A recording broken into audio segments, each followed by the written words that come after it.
Welcome back. You're still tuned into Trading Hour. The big stock in focus today is Reliance Industries ahead of its fourth quarter numbers. It will go sometime in the evening. So we're watching out for those numbers. Ahead of that, let's get you a complete preview on what we can expect this time around. First up, we have Sonia standing by with all of the key expectations from the company this time around. Sonia. Well, it's a big day. Reliance Industries is all set to announce its Q4 earnings. Remember, the stock is down 7% in 2023 so far, but it's a decent quarter expected this time around. First, let me take you through all the key numbers that you can watch out for. On the revenue front, it's about an 8.5% growth that we're looking at compared to last quarter. While on the EBIT, the EBITDA could see a growth of around 5.2%. Margins could be a tad bit under pressure compared to what Reliance did last quarter. But on the profitability front, it's a 12% growth that we're looking at somewhere around 17,700 crores. Now, as I said, both the consumer as well as the commodity businesses for Reliance Industries have done decently well this time around. First, let's take a look at the oil to chemicals business, which is the key reason for the recovery this quarter. There's a sequential recovery that we're expecting for a couple of reasons. A stronger base gross refining margins and lower windfall tax is something that can aid this segment for them. In fact, looking at the gross refining margins, Singapore gross refining margins improved to $8.2 a barrel in Q4 compared to $6.3 a barrel last quarter. There's also a demand improvement seen because of the China reopening, and that has aided the numbers this time around. In the consumer-facing businesses, Reliance Jio has slowed down a tad bit, so we are seeing the revenue and the profitability growth moderate for them. In fact, it could be the lowest in the last 7 quarters. On the average revenue per user as well, it could be absolutely flat this time around at 178 rupees. A couple of reasons for the slowdown, but primary reason is that there's been an absence of a tariff hike, and that has caused Reliance to see a slowdown in its growth rate in the telecom business.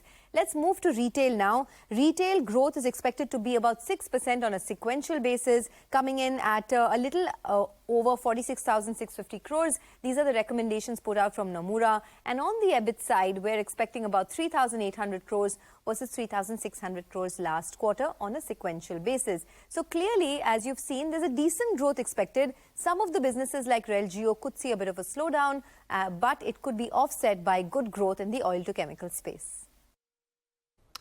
Okay, so that's an overview. Now let's go segment by segment. Rima earlier recorded an update on what to expect from Reliance Jio. Well, it's expected to be a modest quarter for Reliance Jio this time. We're looking at a revenue growth of 1.8% on a quarter-on-quarter basis. And this, by the way, will be the slowest revenue growth that we've seen in the last 7 quarters. The key reason for that is the absence of a broad-based prepaid tariff hike. While the company has been getting a bit aggressive on the postpaid side, they've introduced a lot of family offerings, it doesn't move the needle on the top line. On margins, the company's margin trajectory has been upward, and this quarter too, we are anticipating a 40 basis points improvement in margin sequentially, driving a 2.5% increase in the profitability. 2 key operating metrics. One of it is subscriber, which is basically your volume growth, and the other one is ARPU, which is your pricing growth. So in the month of January, according to the TRAI data, the company added 1.65 million subscribers. So analysts are anticipating that for the full quarter, the subscriber addition should be about 5 to 6 million. In terms of ARPUs, the average revenue per user, it's seen flat on a sequential basis. 178 rupees is the ARPU estimate according to consensus expectations. And as I said, the key reason for the ARPUs being flat is the absence of a large prepaid tariff hike. All right, so that is on Reliance Jio. The next vertical, Reliance Retail, is expected to see strong growth on a year-over-year basis. So Mangalam is here to tell us more on that and take us through the individual numbers that we should expect this time. Mangalam. Well, for Reliance's retail business, it's already been on a big growth path. So this time around, year-on-year growth as well as quarter-on-quarter growth is something that the street is working with. Remember, usually post the third quarter, there is a slump, but the company's store expansion will offset this post-festive season slump as well.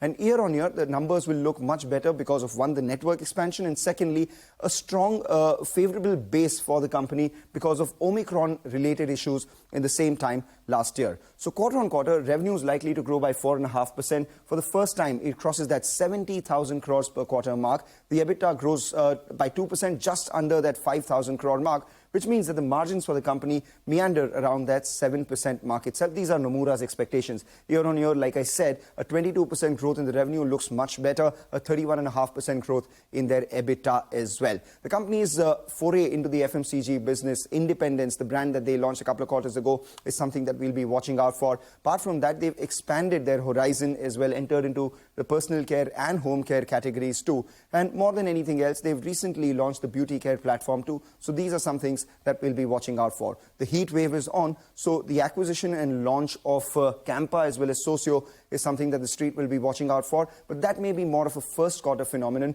and eventually Metro AG's India business coming into them is also going to help the retail business grow, the growth path that it already is on. Okay, got that, Maglam. Well, let's also talk about the main business, the O2C business. Sonal has a preview on that. Well, it is expected to be a good quarter for the auto-chemicals business for Reliance Industries for a couple of reasons. Let me start with the first one. Crude oil prices, they are down both on a YOY basis and sequentially. 19% fall on a YOY basis is what we've seen, and 8% on a sequential basis. Additionally, Singapore GRMs, they have improved to levels of $8.2 per barrel in quarter 4 of FY23. Now, what will this do? We have seen demand improvement because of Chinese economy reopening. While Chinese economy has reopened, exports have gone higher as well, and that is something that will cap gains as far as product spreads in the petchem segment is concerned. So yes, petchem and refining will see a sequential improvement, but petchem will still be subdued versus historical averages. Now, let's take a look at some of the estimates. Jefferies thinks that the company will see a 10% sequential increase in the O2C business and 7% on a YOY basis to come in at 15,249 crore rupees. And if we just take a look at how O2C has been contributing to overall EBIT, it was at one of the highest levels back in quarter 4 FY22 at 91.8%. It did see a fall from there, but it has been increasing since then, and this time around it will be seeing higher levels of around 80%. This is as per ICICI Securities.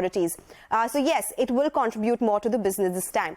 Moving on to the GRM number, the company does not report it anymore, but there is an expectation that they will improve to $12.8 per barrel, which is an increase both on a YOY and on a quarter-on-quarter basis. Now about the upstream segment, it has been doing really well for the company, and it will not be an exception this time as well. 5% increase on a sequential basis, more than 100% on a YOY basis is what the upstream oil and gas business will do this time in terms of EBITDA. So both oil and gas and auto-chemicals will definitely be the stars this quarter. All right, that is on the O2C business. Sonal, thanks a lot for that. Standard Reliance disclaimer on your screen. It owns and operates the channel that you're currently watching. That is on Reliance.